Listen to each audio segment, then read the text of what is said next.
we're gonna finish 7 quickly. There's not a lot of new things that we hadn't already talked about to some degree there at the back end of 7, and then we'll jump into 8. 8, 9, and 10 are all in many ways really connected. So I think we should be able to, even if I have to go a little quicker at a couple spots than I would normally like to, I still think we can finish it because the pieces, they fit together. It's all sort of one big argument, and all the pieces go together. So let's finish out the end of 7, and then we'll pick up, and then we'll read 8 and work our way through. So let's just pick up there at the beginning of that paragraph, verse 36. If anyone thinks that he is not behaving properly towards his betrothed, if his passions are strong, and it has to be, let him do what he wishes. Let him marry. It is no sin. But whoever is firmly established in his heart, being under no necessity, but having his desire under control, and has determined this in his heart to keep her as his betrothed, he will do well. So then he who marries his betrothed does well, and he who refrains from marriage will do even better. A wife is bound to her husband as long as he lives, but if her husband dies, she is free to be married to whom she wishes only in the Lord. Yet in my judgment, she is happier if she remains as she is, and I think that I too have the Spirit of God. All right, let's go back. Verse 36, anybody remember what's the main principle in this in section that sort of governs all that Paul's saying in this section? Anybody remember? Stay as you are, right? That you don't have to shift your circumstances in order to be faithful to God.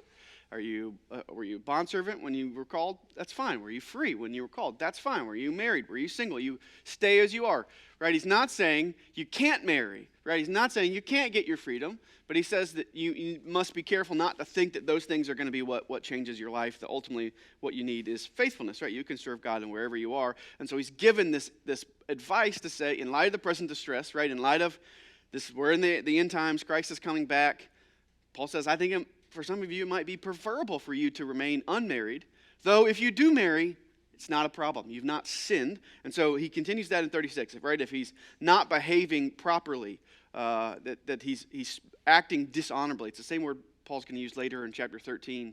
It says essentially that love is not pushy. He says if anyone thinks he's not behaving honorably, right? He's not behaving properly towards his betrothed, and his passions are strong, right? What sort of passions do you think those are? Sexual passions, right? If he says you're engaged and you feel like that you are not behaving properly towards your betrothed, your passions to be with them sexually are strong, right? Let him do what he wishes, right? Let him marry. They've not sinned if they marry. It's not a problem, right? But if he is firmly established in his heart, right? He's under no necessity. He doesn't have to marry just because he's betrothed, but having his desire under control and has determined this in his heart to keep her as his betrothed, he will do well. There is a translation issue here at the end of 37, which some other people translate slightly different. This ESV says to keep her as his betrothed. The idea there is not that somebody who's engaged who would just decide, I don't want to be married, but I'm going to keep this person as my fiance forever, right? That's not right. That wouldn't be fair. And now it was hard in the first century to break an engagement. That to break an engagement was often sort of went through the same steps as a divorce, even though they weren't married. It didn't really break up a marriage. To break up an engagement was really difficult. Paul is not saying then he should keep her as his betrothed forever, meaning the idea here is that he wouldn't marry her, right? That they wouldn't actually go through with the wedding. Not to keep her as his betrothed forever, but instead not to marry her, not to finish the engagement and end in marriage. Right? So then he who marries his betrothed does well, and he who refrains from marriage will do even better. A wife, right? Does that make sense? Fly through that, right? Some of you are going to need to marry, some of you not. If you can keep from marriage, Paul says that. I think that might be preferable for some of you for service to the kingdom. And then he ends with this discussion on marriage. A wife is bound to her husband as long as he lives. Right? How long is marriage for? Till death do us part, right? We talked a little bit last week about some of the exceptions that Jesus and Paul gives us, that there are things that can be give biblical permission for divorce. But Paul's speaking here generally. A wife is bound to her husband as long as he lives. But if her husband dies, she is free. Right? This is the same language that Paul uses earlier when he says if your spouse is an unbeliever, and they're willing to live with you, live with them. But if they're an unbeliever and they leave, he says you're not bound. It's the same language, right? You're not bound to him anymore. Paul says if your spouse dies, you're not bound anymore, right? You're free, that you're not still in that covenant. That covenant will still death do you part, and death has now parted you. She is free then to be married, right? To whom she wishes. So there are some that would hold, and I think I mentioned this last week, there are some who would hold to no remarriage ever, regardless of the circumstances. That doesn't seem to make sense to me. At the very least, you should have to hold to the possibility of remarriage when your spouse dies. Because Paul says, if her spouse dies, she's free then to remarry whom she wishes, right? But who should she marry? Only in the Lord. She should marry only a Christian, right? She should not willingly enter into the sort of union that he's talked about earlier in chapter 7, an unbeliever and a believer, right? And if she's going to marry only in the Lord. But if her spouse dies, she is free then to remarry. Yet, he says, in my judgment, she's happier if she remains as she is. Right? And he says, and I think I have the Spirit of God too, which is Paul saying, I think you probably should listen to me. Right? I think I'm wise. I too have the Spirit of God. Right? So again, Paul is not laying down, I hope you catch the pastoral tension here.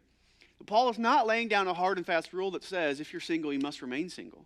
Right? You can never marry. But Paul is saying, given our circumstances, given the fact that we are to be useful for the kingdom, that Jesus is coming back, that for many it might be preferable to remain single, to not remarry, to not enter into a marriage. And remember, he had the whole section that says, by necessity, those who are married, that their allegiances are at least in some ways split. Right? They have to care about both their wife or their husband and the Lord. They have a family to care for, and they have to think about serving the kingdom, where people who are single don't. Right? So Paul is not laying down a hard and fast rule, but he's saying generally, I wish everyone could remain as I am. Does this make sense? Questions about chapter 7? Yes. Last week, John Piper held to no remarriage whatsoever. Would he also do that in case of somebody that was widowed? I think Piper, if I'm right, I think Piper is no remarriage ever if your spouse is living.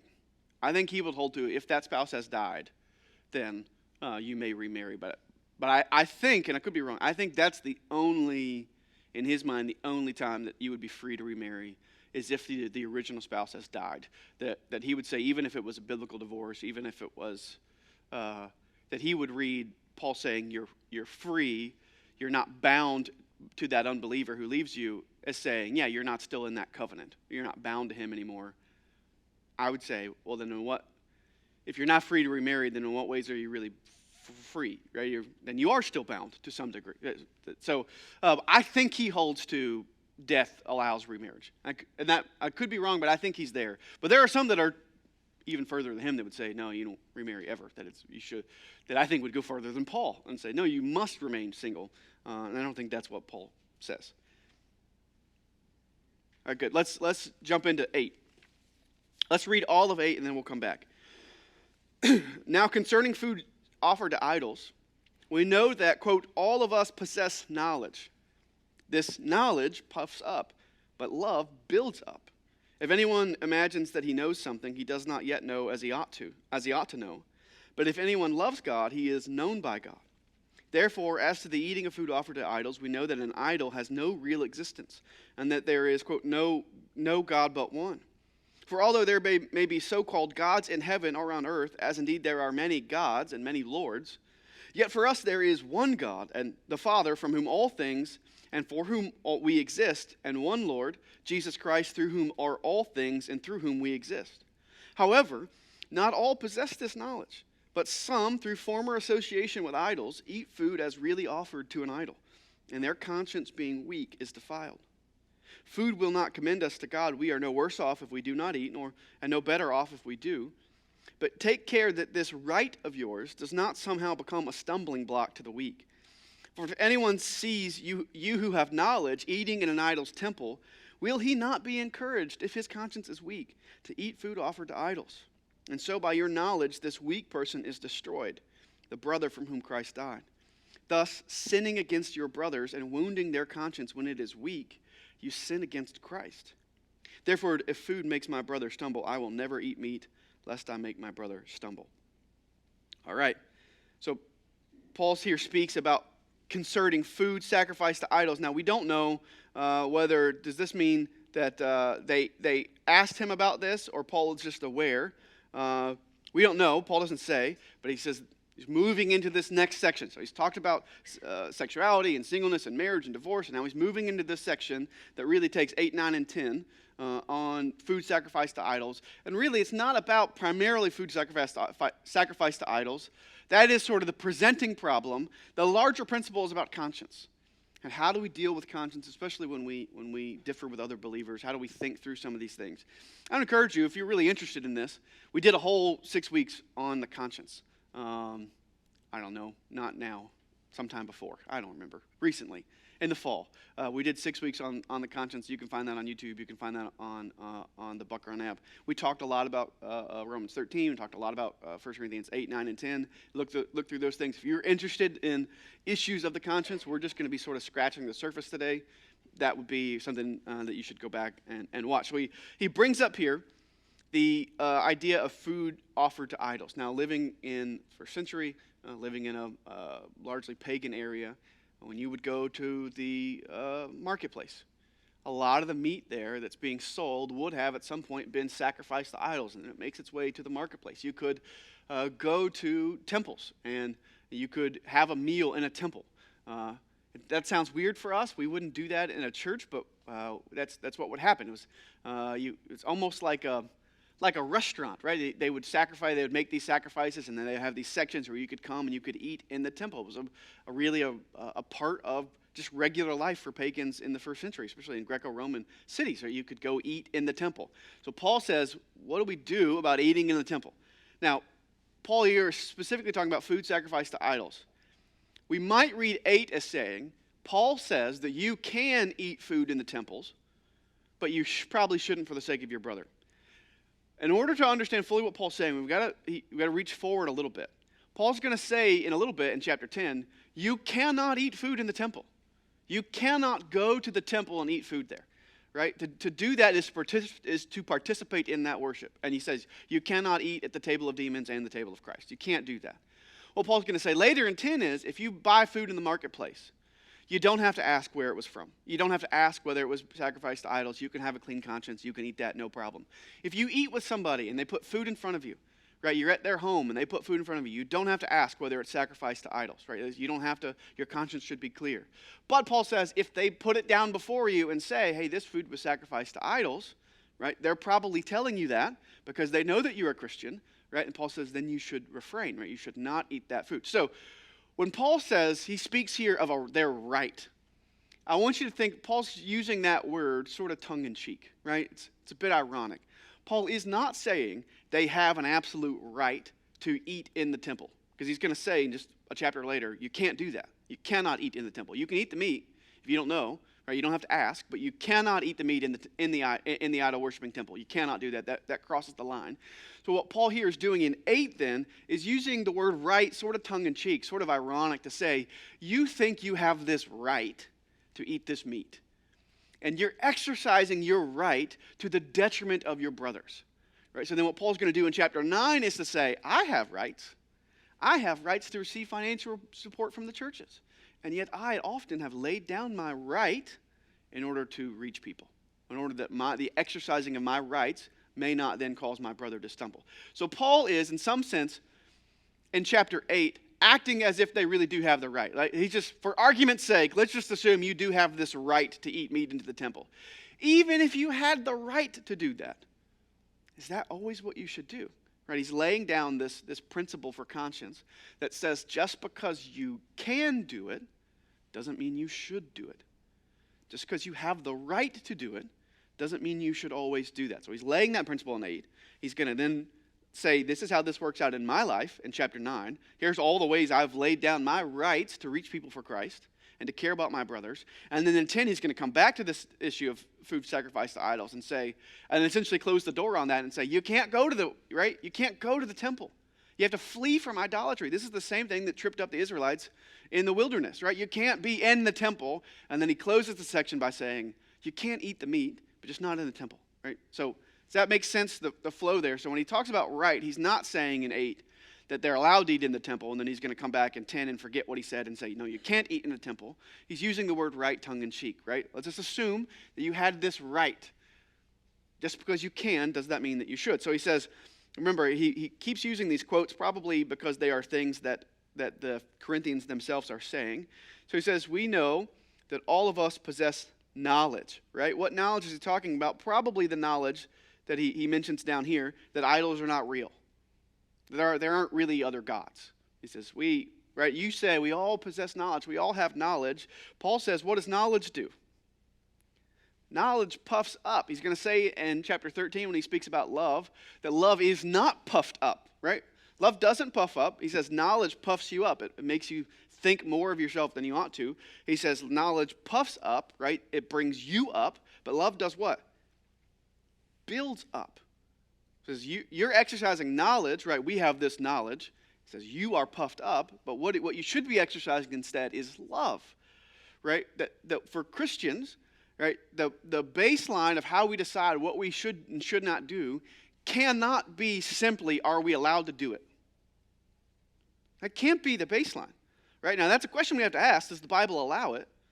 But Paul says you got to ask more questions than that. What ought to govern how we do?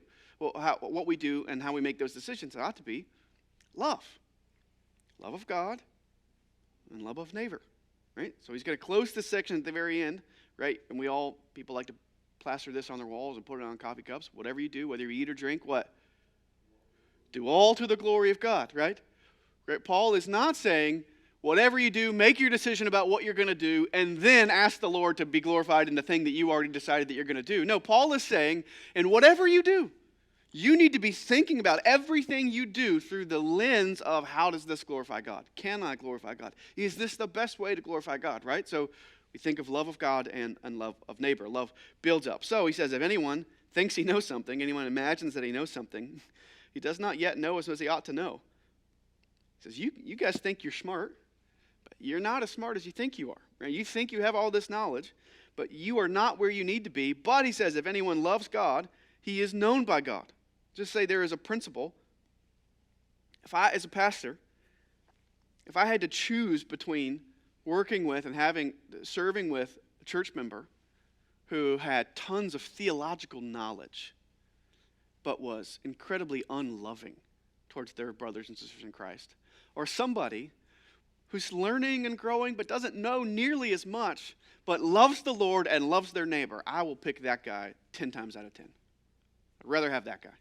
I'd rather serve with that guy. That's what Paul says. You can have all the knowledge in the world, but if you lack love, that's a problem, right? That Christian maturity is not simply theological knowledge. You know who's got a lot of theological knowledge? You know who could pass basically any systematic theological test you could give him? The devil. He's got a lot of theological knowledge.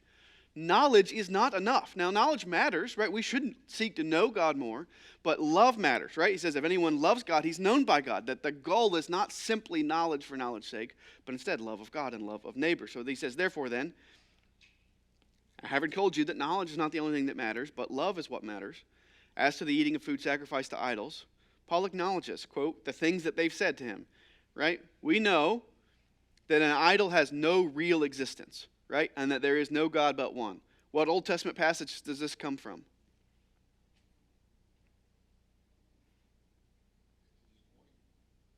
Yeah, it's from Deuteronomy 5 and 6, right? The Shema. Hear, O Israel, the Lord your God, the Lord is one. Right? He says, we know this. We know that there are no such things as other gods. There are no, right? This is in Greco-Roman world. If you probably think back to when you were in school and you learned about the Roman gods and the Greek gods, right? They have all of these backstories, and there's lots of these gods, and they fight, and they bicker, and they marry, and they divorce, and they have kids. There's all of these things, all of these multiple gods that interact with each other. Paul says, we know that's not how the world works. There aren't a bunch of gods, and our God happens to be the most powerful of all the gods. No, he says we know there is one God. We know that the idols that the pagans worship, that they're not real. There is no sun god, right? There is no god of war. That those gods aren't real gods. We know that they have no real existence. So Paul is laying down, you're right to say this, right? We know this. There's one God, and these idols have no real existence. For although they may be so-called gods in heaven or on earth, right? They're called gods by men, as indeed there are many, right? And he puts it in quotes, many gods and many lords, right? There are lots of people that consider these gods, right? They're called gods. Yet for us, he says, we know that there is one God, the Father, right? From whom all things are all things and for whom we exist, right? And one Lord, Jesus Christ. If you ever doubt that the New Testament teaches that Jesus is God, it's a great example of a passage that teaches that Jesus is God, right? We believe there is one God, the Father, from whom are all things and for whom we exist, and one Lord, right? And what's he say? The exact same thing that he's just said of the Father, through whom are all things and through whom we exist, right? We know, Paul says, we know that there is one God. I agree with you. You are right. You who want to go eat in the idol's temple because you say it doesn't matter. These aren't real. I can go eat wherever I want because these idols don't exist. There's only one God. Paul says you're right. You're right there. There is only one God. We know these idols are not real. However, Paul says, not everybody possesses this knowledge. Not everybody knows what you know. Not everybody is where you are.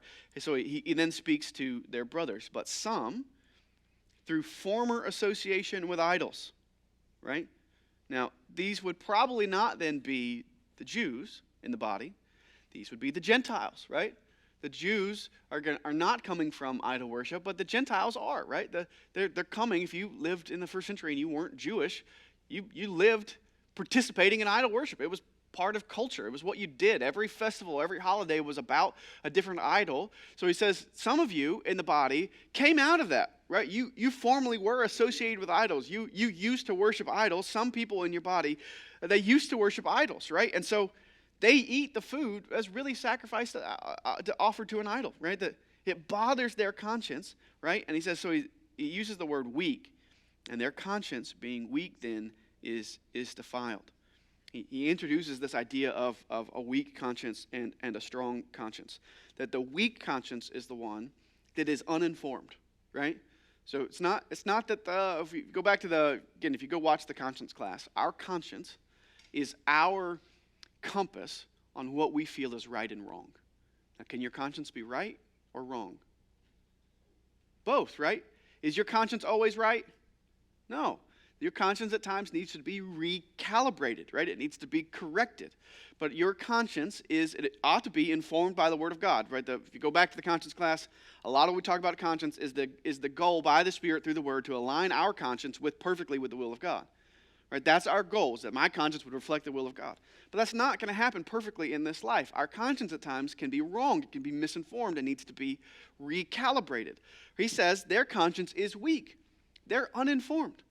We know idols are not anything real, but there are some, because of their past, idol worshiping, their conscience is bothered. Their conscience is weak. Though it could be strong, right, like yours, their conscience is bothered, right? Their conscience is, he uses the word defiled. They violate their conscience by eating food sacrificed to idols, even though we know that those idols are nothing, right?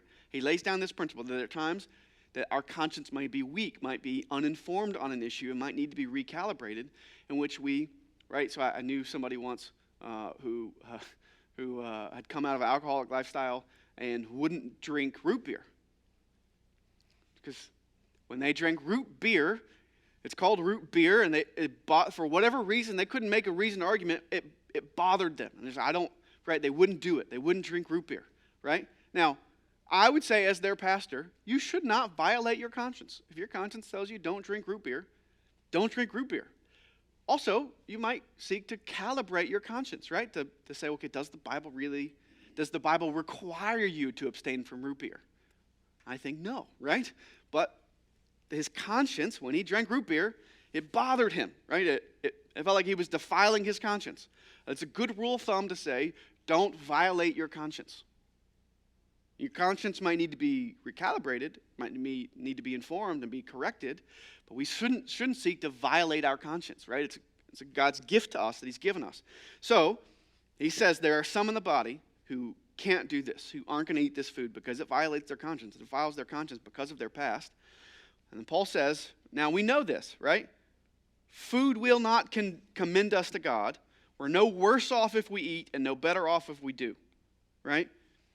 Paul says you're not saved based on whether you eat the meat or not. Paul says, I want you to be clear, the issue is not the food, right? We're not worse off if we eat it or better off if we do. The issue is your brother and love of your brother. So he says then, take care that this Take care that this right of yours, you're so keen on exercising, right? You're so convinced that you have the right to do this. Be careful, take care that this right of yours does not somehow become a stumbling block to the weak. Paul says, essentially, just because you can doesn't mean you should. You have to think about your brother. Right? Just because you can eat the meat doesn't mean you should eat the meat. That if by your eating the meat you cause your brother's conscience to stumble. Right? So he says, if anyone sees you who have knowledge eating in an idol's temple, will he not then be encouraged if his conscience is weak? Encouraged not meaning made happy, but encouraged to sin against his conscience. That's what he means, right? Emboldened. Right? If he sees you eating, right, and he assumes you know better than him, will he not be then encouraged if his conscience is weak to eat food offered to idols, right? He says he doesn't see that food the same way that you do. If he sees you eating, he's going to be encouraged to violate his conscience. And so by your knowledge, this weak person is destroyed, the brother from whom Christ died. He says that the way you exercise your rights can cause great issue in the lives of the people in the body.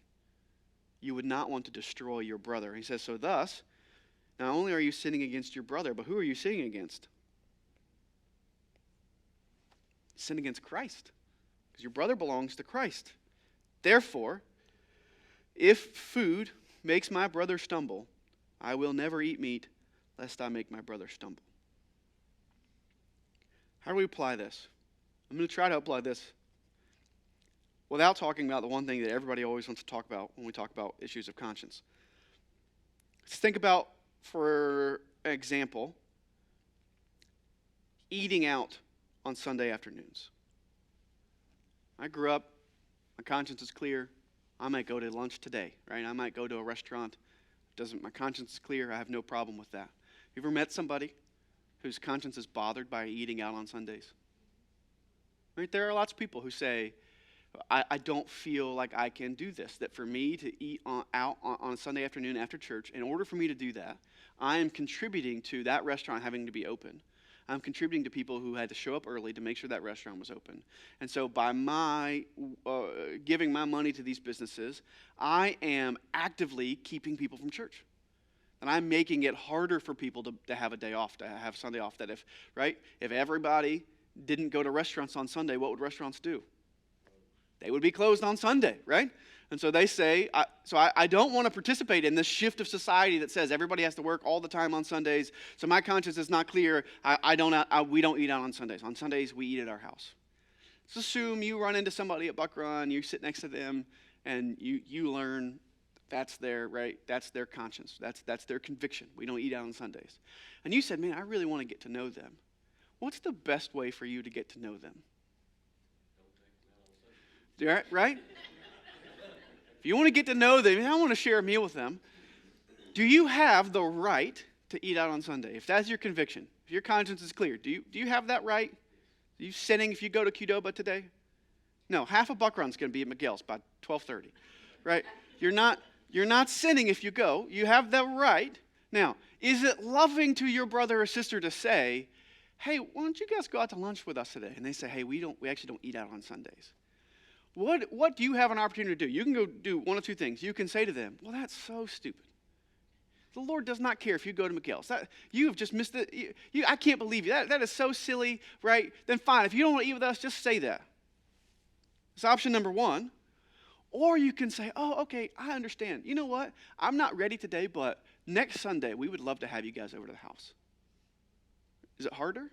Yeah. You got to plan. You got to put something in the crock pot before you leave for church. But to say, hey, though I might have this right, I am going to forego this right for the sake of loving my brother, right? So that there are times that though you, in your personal conviction, may feel free to engage in something, that for the sake of your brother, you might not engage in it in order that they may not stumble. Does that make sense? Right? So that just because you have the right to do it doesn't mean that you always should exercise that right. You think about, how does this affect my brother, right? That I don't want my brother or sister to violate their conscience if that's where they are. Now, it might be different if at some point they say, hey, what do you think about eating out on Sundays? We can have a conversation. And I can say, here's where my conviction is. Here's why I think the way that I do, right? And I can make a reasoned argument for why I think I'm free to eat out on Sundays. That's a different conversation rather than berating them because their conscience is, in this instance, I would say not as strong, right? Their conscience is weak, and I think my conscience would be strong there. But again, guess what? They think their conscience is strong, and they think mine is weak here. Right? It's about considering not simply do I have the right to do this. People always, that's what they want to know. Well, does the Bible forbid me from doing this? There are lots of things the Bible doesn't forbid you from doing that wisdom says you shouldn't do. Right? Again, everybody, I'm just open the third wall. When we talk about this issue, alcohol is always alcohol is the thing everybody always wants to talk about. And it's really hard to talk about because people on both sides feel very strongly about where they are. And I want to say this, regardless of where you are on the issue, I'll tell you in a second where I am, but regardless of where you are, the primary question can't be simply, does the Bible allow it? Because Paul says that's not the primary question, right? You have to ask that question, right? And you've got to come to a reasoned position on whether you think the Bible allows it or not. But that's not the primary question. What's the primary question? Should I do this? That's a wisdom question. So even if you hold that the Bible allows it, you've got to answer the question, should I partake? Is it wise? Does it serve my brothers? Right? Does it cause other people to stumble? Is it the best use of my thing? So I'll tell you where I am. I don't think that the Bible, I am a teetotaler in practice, but not in theology. So I don't think that the Bible commands us not to partake alcohol. I think the Bible absolutely commands us not to be drunk. I think nobody can argue there. I don't think the Bible commands us not to drink alcohol. Though I personally do not consume alcohol. Not because I've answered the question in the negative that I think the Bible forbids me from drinking, but I've had to ask the question, given what I do and given my position in people's lives, is it wise for me to partake? And the answer for me is no. I don't think it is. Right? Being a pastor is hard enough without complicating factors, right? I don't think it's wise for me to participate. Right? So that for me, the question of does the Bible allow it is only the first question, right? It's not the primary question. So you might land and say the Bible does it allow it. You might say, no, I don't think the Bible does. Well, then case closed for you then. But even, my point is, even if you say, I think the Bible allows it, you're not done. You then have to ask, okay, is it best? Is it the wisest use of my life? Right? That's a different question. That's not simply, does the Bible allow it? Is it wise? Is it the best thing for me and for the people who are around me? Is it the best way for me to love God and to love neighbor? Right? That's Paul's point. Just because you have a right doesn't mean that you should always exercise that right. So again, I know I've opened Pandora's box, the alcohol issue. Regardless of where you are, people who love the Lord and love Jesus fall on different places on that spectrum. I'm not trying to argue that right now. But to say wherever you are on that spectrum, the issue of whether or not the Bible allows it is not the only question you have to ask. You have to ask, is this the best way to glorify God and to love my neighbor? You have to think about your neighbor. So if you fall on the side of freedom and you say, I think the Bible allows me to have a beer with my lunch, and you have somebody over to your house that you know does not drink, right? It's probably a good idea to not berate them about why they won't drink with you, right? It's good, even if you think you have the right, to lay aside your right for the sake of your brother. Does that make sense? Questions there? If you want to email me this week, my email is sreason@buckrun.org. I'm happy to answer any questions you have about this.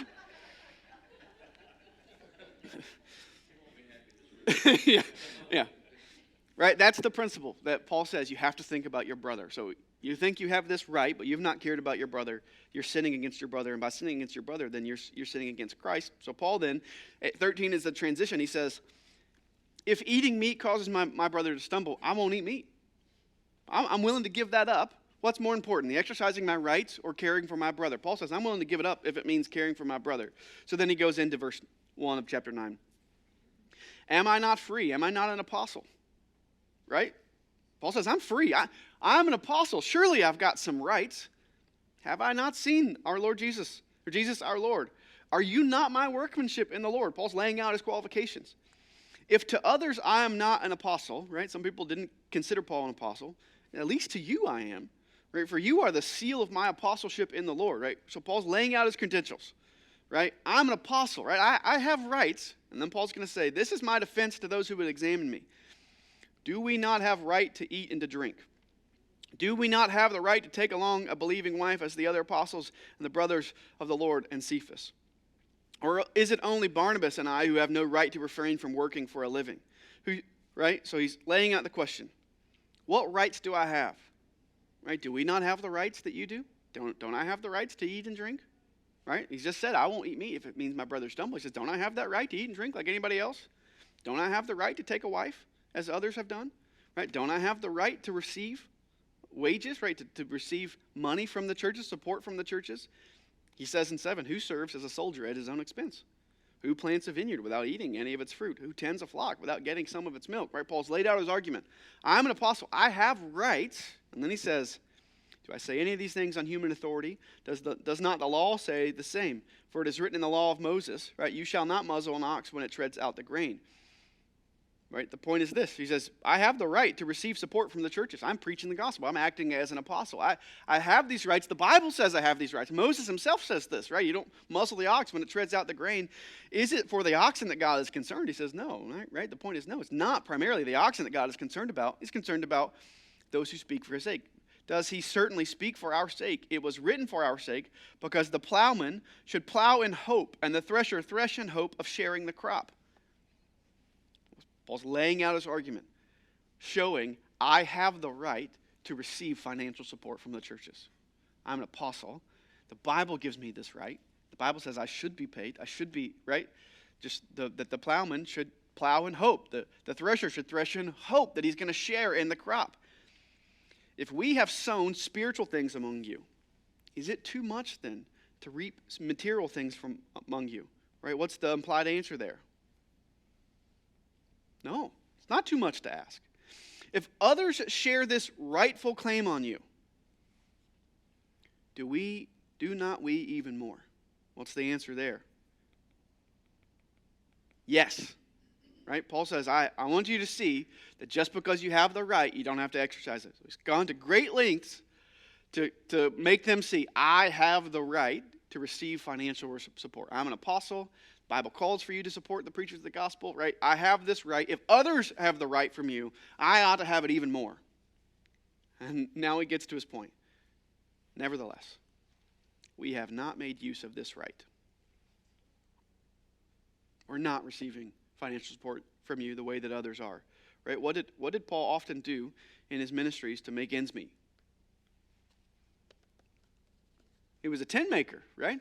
He worked. When he's in Ephesus, he works all day. He goes and he reasons in the hall Tyrannus at lunchtime and in the evenings. Right? But Paul worked as a tent maker. Paul often supported himself. So Paul says, I have this right. Everybody knows I have this right. You have to agree. I have the right. Nevertheless, we have not made use of this right. Though we have it, we've not exercised it. But we endure anything rather than to put an obstacle in the way of the gospel of Christ. Why would it be possible that Paul would not receive money from a church? What stumbling block might that cause in receiving funds from a church? Question the motives for preaching. Yeah. Paul mentions this earlier in 1 Corinthians and again in 2 Corinthians. They say we're not peddlers of the gospel, right? That by receiving financial funds, in some places it could cause people to come under the understanding that somehow Paul is simply peddling the gospel like any other sort of snake oil salesman. So there are times in which Paul says it's better for me to forego any financial support so that people will clearly see my motives then are not financial. My motives are not to get rich. My motives are not to extort money from these churches. Right? My motive is for them to believe and to hear the gospel. I think about, I had a buddy who served in Bangladesh for 3 or 4 years. And one of the hardest issues they had was as they ministered to people, as they saw people come to faith, was really working to build up the indigenous believers. Because he's an American in a really poor country. And so there are lots of people who see that as you're an American and you're in a really poor country. Whatever you're signing on to, I'll sign up for. Why? Because I think I might get some funds from this. Right? So he tells the story once he was there was a young boy that was coming to be baptized in the little body of believers there, and he's like, I had not talked to him yet. One of the locals had talked to him, and he said, I think they were a little quick, and so before he gets baptized, I'm trying to talk to him and say, why are you doing this? And he's sort of hemming and hawing. Eventually I said, like, why do you want to be baptized? And he said, for my father's job. I said, what do you mean? He said, well, if I get baptized, I can get my father baptized, and then if he's connected with Americans, then maybe you guys could help us financially.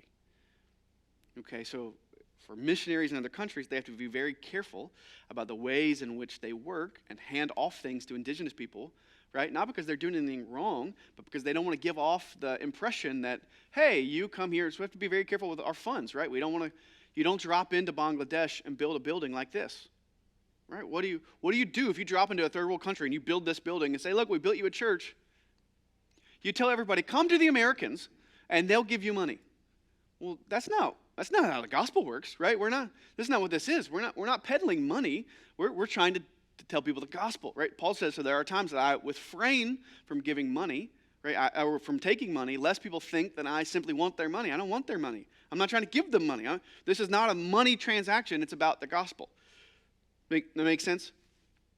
All right, he says, do you not know then that those who are employed in the temple service get their food from the temple, and those who serve at the altar share in the sacrificial offerings, right? So he says, even those temples that you go to, that's how they operate. The Old Testament temple, how did the priest eat?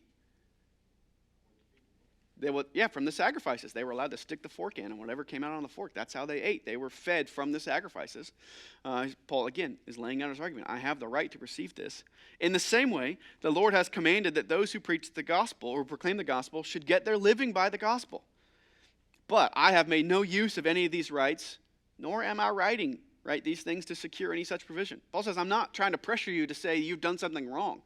I have chosen not to exercise these rights. Don't misunderstand me. I'm not trying to get you to begin to give me money. He says, for I would rather die than have anyone deprive me of my ground of boasting. For if I preach the gospel, that gives me no ground for boasting. For necessity is laid upon me. Woe to me if I do not preach the gospel. What's Paul saying?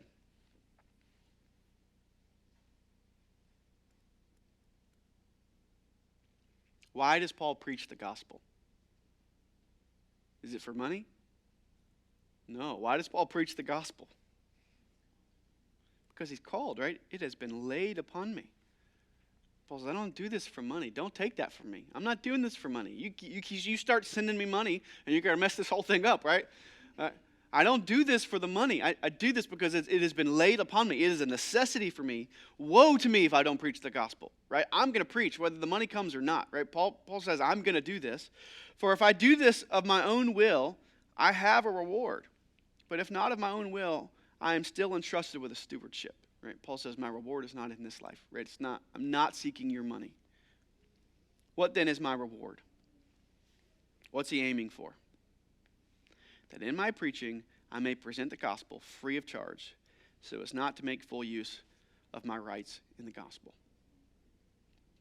I know some counselors who, if you know counseling ministry is hard. It takes a lot of work.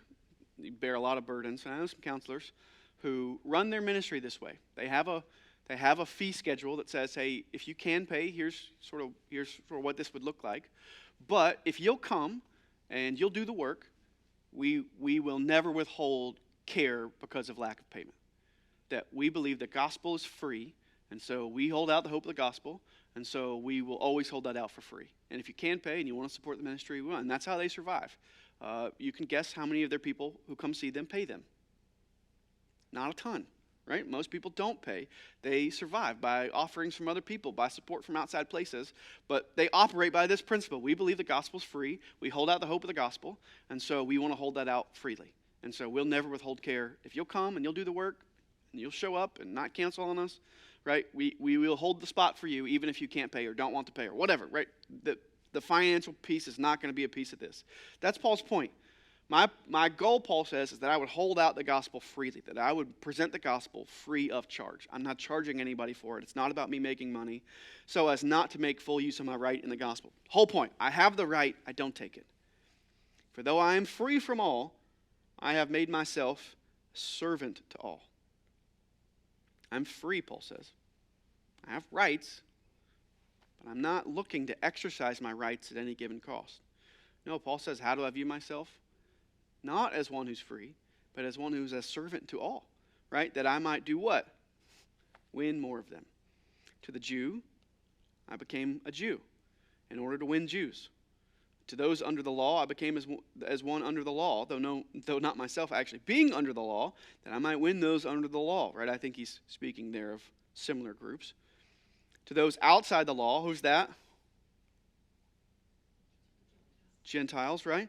I became as one outside the law, right? Not being outside the law of God, but under the law of Christ, that I might win those outside the law.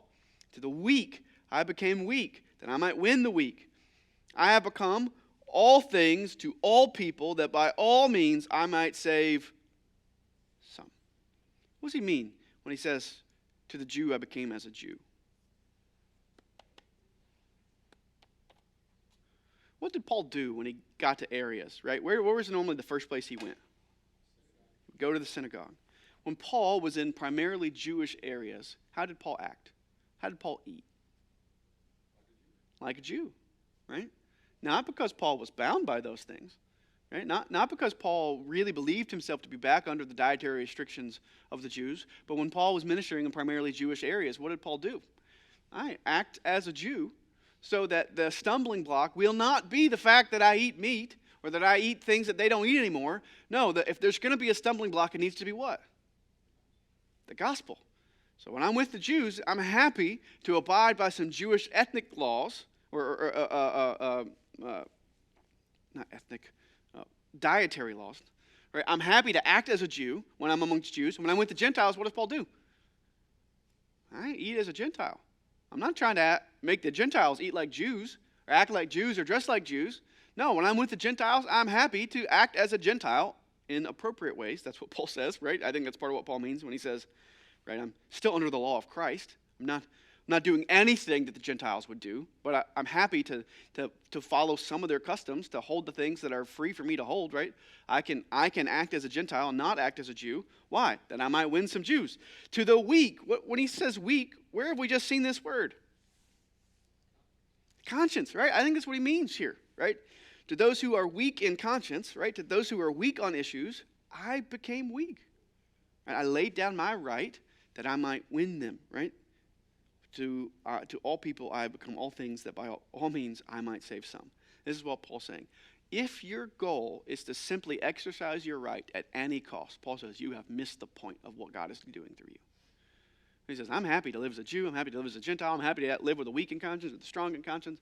I will do anything that I possibly can within the grounds of what Christ allows me to do in order that I might win some people to Christ. I'm not going to be able to win them all to Christ, but I'm happy to be all things to all people, that by all means I might win some to Christ. And essentially he's saying, well, and by all means, you keep your right to eat the meat and destroy your brother and thus sin against Christ. Just me, the Apostle Paul, if anybody would have some rights, it would be me. And I've laid down my rights for the sake of the gospel. If I can lay down my rights for the sake of the gospel, you should lay down your rights too. And this is the point. I do it all for the sake of the gospel, that I may share it with them in its blessings. Right? Make sense so far? All right, do you not know then that in a race all runners run, but only one receives the prize? So run that you may obtain it. Every athlete exercises self-control in all things. They do it to receive a perishable wreath, but we are imperishable. So I do not run aimlessly. I do not box as one beating the air, but I discipline my body and keep it under control, lest after preaching to others, I myself should be disqualified. The Olympic Games are already going on by this point, but also the Corinth is in the Isthmian Peninsula, and there was something called the Isthmian Games, very similar to the Olympic Games, just smaller and more regional. And I think Paul was either an athlete at some point in his life or just liked athletics. And so Paul uses this image of athletes competing, which certainly they would have known from the Olympics, but probably more locally they would have known from the Isthmian Games that happened in Corinth, right? So he says, we all know that there are all the runners run, but only one receives the prize, right? Only one runner gets the prize. So he says, run that you may be that runner, right? He's not saying that in the Christian life, only one Christian gets to the end. He's saying, how does the runner run? The runner runs believing that only one person will win the prize. Right? If you believed that everybody gets a medal at the end, does that affect how you run? Yeah, it does. I've ran in some of those races, right? It does. And he says, no, you run to obtain the prize. Every athlete then exercises self-control. If you think about the Olympic athletes, how much do Olympic athletes lay down their rights in pursuit of a larger goal? Every moment for 7, 8 years, right? You think Michael Phelps, is he allowed, is he free to eat just whatever, 40 donuts a day? Is he free to do that? I mean, he could.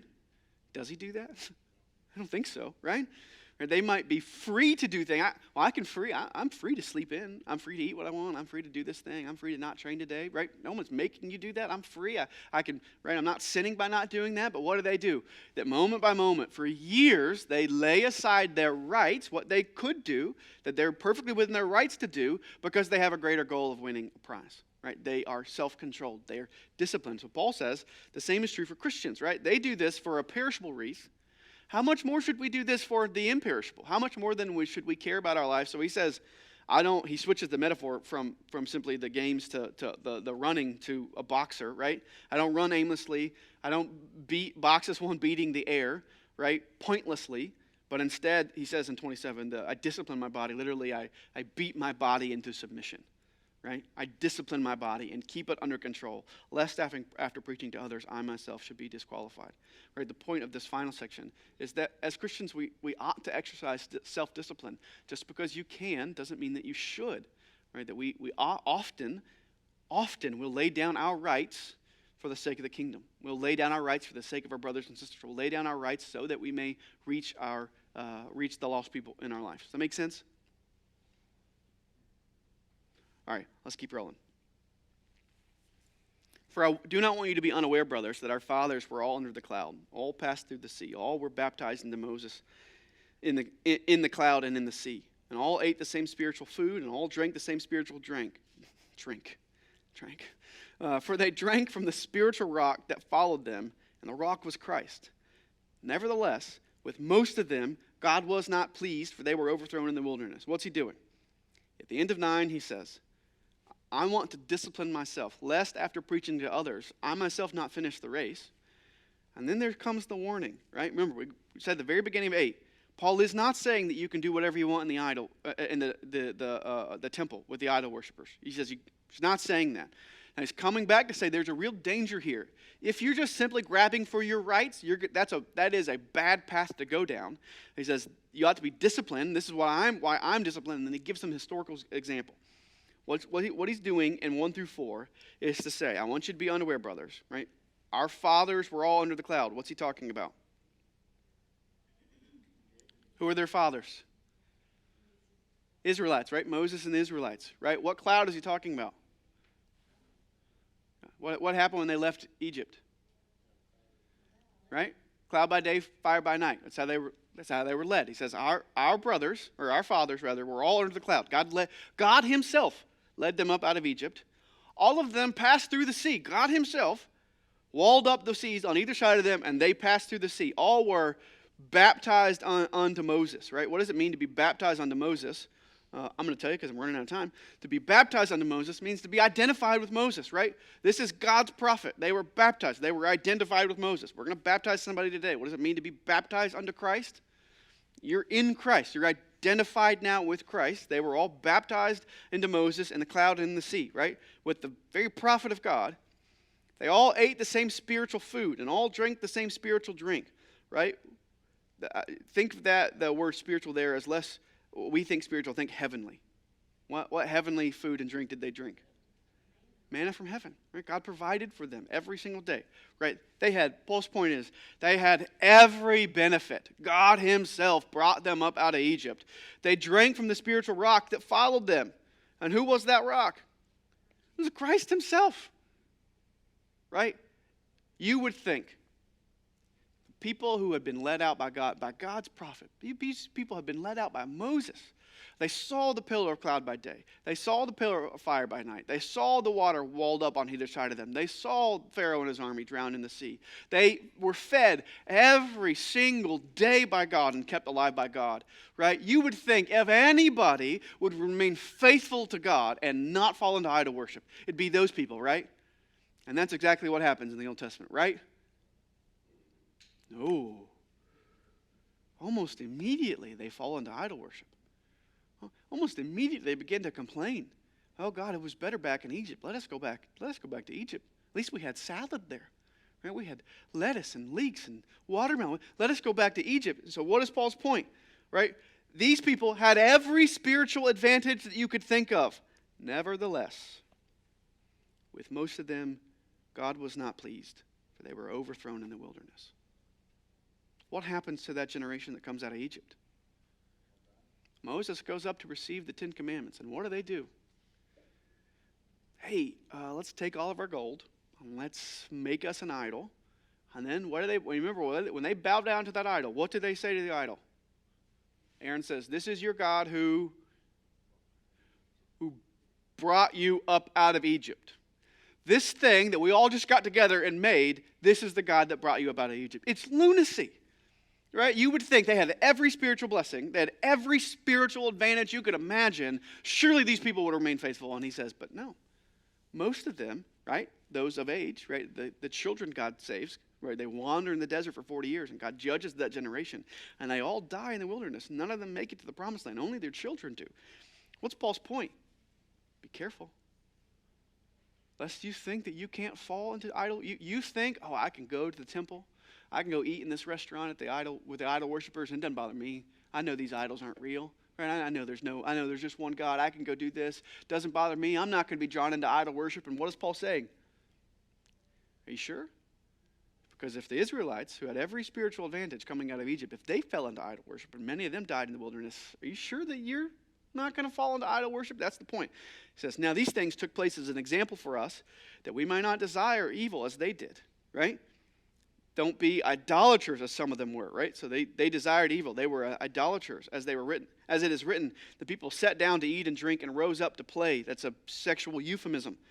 We must not indulge then in sexual immorality as some of them did, right? And 23,000 fell. Where you go read Numbers, right? You see all these stories, the way God judges these people in the wilderness, all the ways they grumble against him.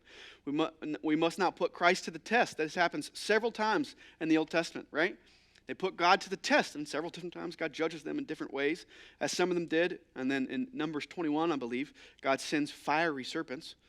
Whether that means the serpents were on fire or their bites felt like fire, the language is unsure. I like the idea of serpents that are on fire. That seems way scarier. Either way, God judges them because they put him to the test, right? They put Christ to the test. They grumbled against God, as some of them did, and were destroyed by the destroyer, right? So he gives us here's all the things they did. This is what idol worship led them to. You shouldn't do these things. These things happened then to them as an example, but they were written down for our instruction, to whom the end of the ages has come. Right? We ought to learn from them. They fell in the wilderness. They fell into all of these evil desires. We ought to learn from their example. Therefore, what should we learn? What's the lesson? Let anyone who thinks he stand take heed lest he fall. You think that you are invincible to temptation? Oh, be careful. You be careful. And the person. It's a great example of how strong the past is in our lives. Yeah. Yeah, absolutely. I'm almost pastorally. I'm almost never. I think I've said this a bunch.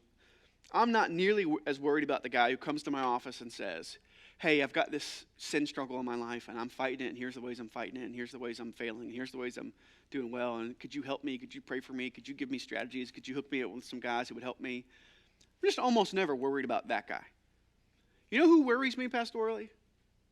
There's the people who comes at my office and say, "Hey, tell me about your fight against sin." And they just say, "I don't really know. Everything's going pretty good." Like, where you fight sin in your life? Things are good. Either you're perfect which I find unlikely, or you're not fighting sin in your life, which is a problem, right? I'm worried about that guy. Why? Because he's a guy who thinks, right, I'm not going to fall. I'm fine. I'm not nearly worried about the guy who realizes his frailty, who realizes the temptation, who realizes his weakness, and is seeking by the help of the Holy Spirit and by the help from the body to fight sin. Paul says, be careful. Anyone who thinks he stands, take heed lest he fall. Be careful, pay attention. No temptation then has overtaken you that is not common to man. Nobody gets to say, well, the thing that I'm dealing with, nobody else has dealt with. It doesn't matter what your thing is, doesn't matter what your temptation is. No temptation has come to you that is not common to man. There's nothing new under the sun. You don't get to say, well, I'm dealing with something that's brand new. Nobody could be expected to remain faithful under this sort of weight and temptation. No, Paul says, nothing has happened to you that is not common to man. You don't get to blame God. Why? God is faithful, and he will not let you be tempted beyond your ability. What does it mean that he will not let you be tempted beyond your ability? Here's part of what I think he means. He explains it. But instead, with the temptation, he will also provide the way of escape that you may be able to endure it. What I think Paul means here is that when we are tempted to sin, we are never in a scenario in which our only option is to sin. We're never put in such a scenario in which that we have no option. There was no choice for me but to sin. There was nothing I could do but to give in. No, God is faithful. He will always provide a way of escape. Now, we don't always take the way of escape, right? We don't always climb through the open window or go through the open door. We don't always take the way of escape, but you cannot look at your falling into sin and to say, well, I fell because God was unfaithful. No. He says, it's not God's fault. God is faithful. He will always provide a way of escape for you, that when you fall into sin, that you might be able to endure it, that you might be able to hold up under it, that you would not give in to sin. I'll give you an illustration, because I'm not going to make it anyway, so what's it matter? Piper, let's tell you how much we talked about Piper earlier. I disagree with Piper on divorce, but I love Piper for lots of stuff. Piper uses the illustration, and I've heard it in several different places. We often think about, when we think about temptation to sin, let me ask you the question. I'll give you the illustration. So imagine there's a really deep pit that just is infinitely deep. You can't see the bottom of it. And there are two people that are holding on to a rope. They've fallen in the pit. This guy on the left side, he's holding on to a rope. Guy on the right side is holding on to a rope. And as they hold on, somebody keeps attaching weights to them. And the guy on the left holds on, and he holds on for as long as he can. And eventually he lets go of the rope after a day. And the guy on the right never lets go. He keeps holding on to the rope. He never lets go. Let me ask you the question. Which guy really felt the full weight of the temptation? Which guy really felt the full weight of the weights that were being put on him? The one holding on. Not the guy who let go. We are tempted to say, well, how can Jesus know what it's like to be tempted to sin? Because Jesus was sinless. He cannot know what it's like to fight sin. He cannot know what it's like to hold up and to endure under temptation. We are the guy who lets go. When we give in to temptation, what are we doing? We're letting go. When you give in to temptation, the weight goes away because you're not fighting it anymore. Who is the guy who's really felt the full weight? It's the guy who never let go. Jesus never gave in to temptation, right? So it is not right to say, well, Jesus cannot understand my struggle. Jesus cannot understand my fight with sin. No, Jesus understands it better than you do. Jesus knows what it's like to fight sin and temptation better than you and I do because Jesus never gave in. Jesus never let go of the rope. He always felt the weight, right? This is I think, what Paul has in mind, that we fight, we hold on, we might be able to endure sin, knowing that God will help us. Make sense? All right, he says, therefore, my beloved, he's coming to the close of this section, flee from idolatry. Run from it. Don't toy with it, which is what you're doing when you go to these temples with these idol worshipers. You're toying with idolatry. Don't toy with it. Flee from it, right? You're not any better than the Israelites who fell in the wilderness. You too are going to fall. It's not God's fault if you fall. God makes a way for you to escape that you may endure, but flee from it. I speak to you as sensible people. Judge for yourselves what I say, right? Paul's saying this shouldn't be that hard for you to understand. The cup of blessing that we bless, is it not a participation in the blood of Christ? What cup is that? It's Lord's Supper, right? When we drink together, the cup of blessing that we drink, is it not a participation in the blood of Christ, right? This is the blood of Christ shed for you. The bread that we eat, that we break, is it not a participation in the body of Christ? What is that?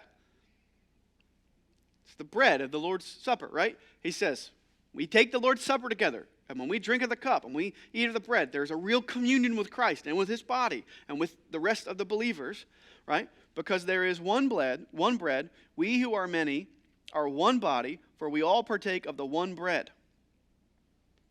Right, so we're united by this coming together over the Lord's Supper. Consider the people of Israel. Are not those who eat the sacrifices participants in the altar? Right? He refers back to Old Testament times. What do I imply then? When Paul says, what am I saying? What's my point here? Am I saying that food offered to idols is anything? Or that an idol is anything? No. Paul says, my point is not that idols are real. My point is not that they are really competing gods to the one true God. That's not my point. What is my point? I imply that what pagans sacrifice, they offer to demons and not to God. Just because there are no real gods other than the one true God does not mean that there are not true spiritual realities. Paul says they offer sacrifices to what they think are gods. And Paul says often what they're offering sacrifices to are demons. There's a real dark spiritual reality there. They offer those things to God. I do not want you then to be participants with demons. You cannot drink the cup of the Lord and the cup of demons. You cannot partake of the table of the Lord and the table of demons. Shall we provoke the Lord's jealousy? Are we stronger than he? So what's he saying? You can't go to the temple. You can't do this. There are real, though those gods are not real, there are real spiritual realities there. And do you think that you can participate at the table of demons and participate at the table of Christ? The answer is no. No, you can't do that, right? This is helpful for us to remember. Most people, in my understanding, or in my experience, most people either grew up in which they grew up in a church, if they grew up in church at all, they grew up in a church in which Satan was talked about all the time, and he was under every rock. Or they grew up in a church like the churches I grew up in which Satan was never talked about, right? He was like your crazy uncle who came around every now and then, but we just didn't talk about it, right? Most of the people find themselves in one of two camps. Most people in Southern Baptist life have been in the other camp, in which we just don't talk about Satan. It's just, we don't like to think about it. We don't like to think that there's a real enemy. It's a good reminder for us. There is a real enemy. Demons are real. There are real spiritual realities to things that happen in our world, right? It's not fair to say that Satan is behind everything.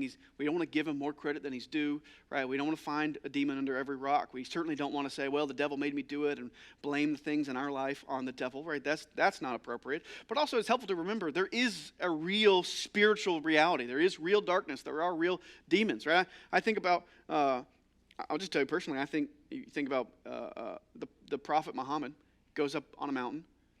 He's illiterate, and he comes down with a book. I think he had a real experience. I think he had a real spiritual experience. I don't think it was with God.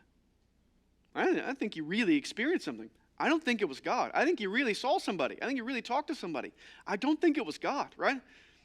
I think even now things still happen. There are real dark spiritual realities, and Paul reminds them, you think you're so strong. You think it doesn't matter.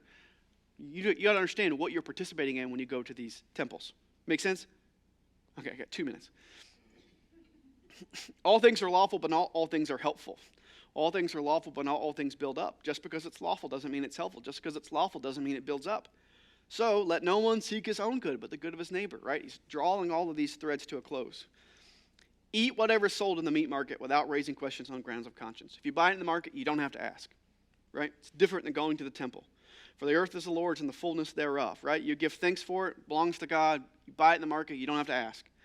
If one of the unbelievers invites you to dinner and you're disposed to go, eat what's set before you without raising any question on the grounds of conscience, right? If you go to somebody's house and they give you food, you don't need to ask. You know the demons aren't real, or you know that idols aren't real, that those guards aren't real. You don't need to ask about it.